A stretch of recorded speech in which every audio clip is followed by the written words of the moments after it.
اللہ کے سامنے گل و گلزار اور پھول کی صورت میں پیش ہوگی. آپ شکر ادا کریں گے تو دنیا کی نعمتوں سے آپ مالا مال ہو جائیں گے.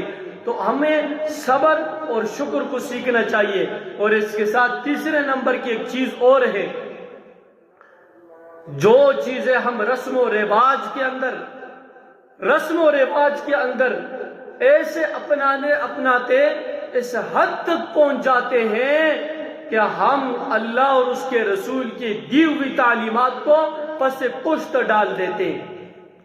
جس طرح قرآن کریم کے اندر رب ذوالجلال خود ارشاد فرماتے ہیں وَإِذَا قِيلَ لَهُمُ اتَّبِعُوا مَا أَنزَلَ اللَّهُ قَالُوا بَلْ نَتَّبِعُ مَا أَلْفَيْنَا عَلَيْهِ آبَاءَنَا وَإِذَا قِيلَ لَهُمُ اتَّبِعُوا، اور جب کہا جاتا ہے ان منافقین سے، اور جب کہا جاتا ہے امت کے ان لوگوں سے، اور جب کہا جاتا ہے امت کے ان منکرین سے، اور جب کہا جاتا ہے مسلمانوں سے بھی، اور جب کہا جاتا ہے امت کے مختلف لوگوں سے، اے اللہ کے رسول کیا کہا جاتا ہے؟ اس سے پہلے جو بات میں کہہ چکا ہوں کہ ہم اپنے رسم و رواج کو اتنا مقدم کر دیتے ہیں کہ ہم اللہ اور اس کے رسول کے دی ہوئی تعلیمات کو پس پشت ڈال دیتے ہیں. وَإِذَا قِيلَ لَهُمُ اتَّبِعُوا وَإِذْ، یہ لفظ قرآن کریم کے اندر بار بار آتا ہے. یہ اپنے ماضی کو دہراتے وقت اپنے ماضی کو یاد دلانے کے لیے آتا ہے. وَإِذَا، اور یاد کرو اس وقت کو، اور یاد کرو اپنے ماقبل زندگی کو، اور یاد کرو اپنے ماقبل گناہوں کو، اور یاد کرو اپنے ماقبل کیے ہوئے نیکیوں کو. قیلا، جب کہا جاتا ہے لہم، ان لوگوں سے اتبعوا، پیروی کرو، اتباع کرو، پیچھے چلو، ما انزل اللہ، اس کی جو اتاری اللہ نے، اس کی جس کو اتارا اللہ نے. ما انزل اللہ، اللہ نے کیا اتارا؟ اللہ نے میرے رسم و رواج نہیں اتارے، اللہ نے اس 30 پارے کلام پاک کو اتارا ہے. اس کلام پاک کو کیسے مانیں گے، کیسے اپنی زندگی کے اندر لائیں گے، کس طرح ہم اس کو اپنے سیرت اور صورت بنائیں گے، اس کے لیے آگے ہم خود آڑ بنے ہوئے.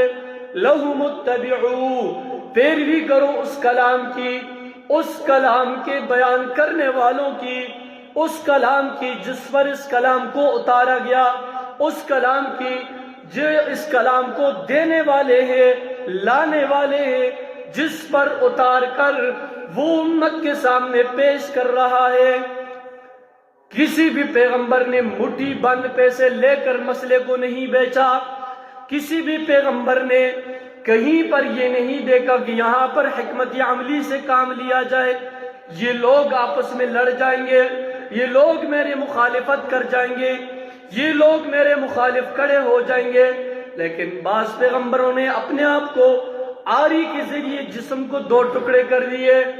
میرے پاک پیغمبر علیہ السلام کے پیچھے بچوں کو لگا دیا گیا، اور ایسا لگا دیا گیا کہ انہیں پتراؤ کے ساتھ ان کے جسم مبارک کا وہ خون، جوتے، نعلین مبارک بھر گئے.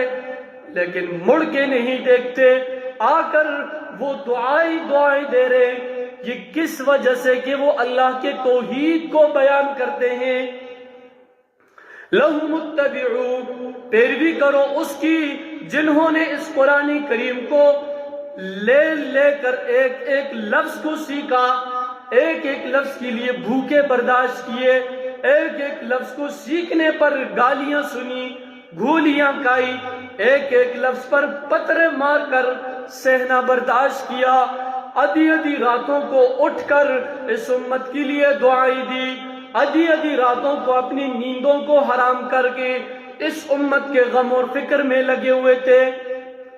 لیکن انہی لوگوں کی میراث میں 2 قسم کے لوگ موجودہ دور کے اندر بن گئے.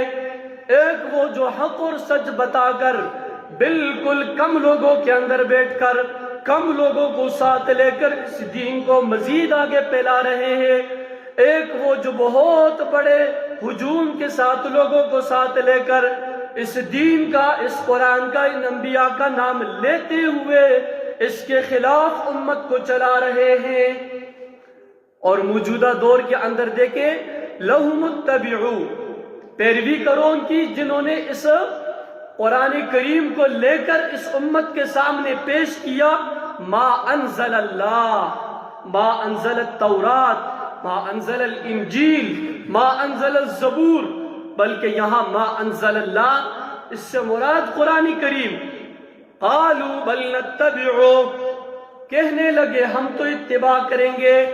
اب ہم لوگ اپنا مسلک، اپنا کام، اپنا کردار، اپنا گفتار اور اپنے محلے میں رہن سہن، اپنے خاندان کے ساتھ، اپنے گھروں کے ساتھ، یہ ساری چیزیں یہ قرآن کریم ہمارا واضح کرتے ہیں۔ وہ کہتے ہیں نا اس نے میرا پردہ اٹھا لیا، پردہ چاک کر دیا، وہ یہ قرآن کریم نے اس امت کا پردہ چاک کر دیا، سامنے کر دیا۔ یہ فرماتے ہیں بل نتبعو، بلکہ ہم پیروی کریں گے، ما الفینا علیہ آباءنا، اس کی جو ہمارے آباء و اجداد پر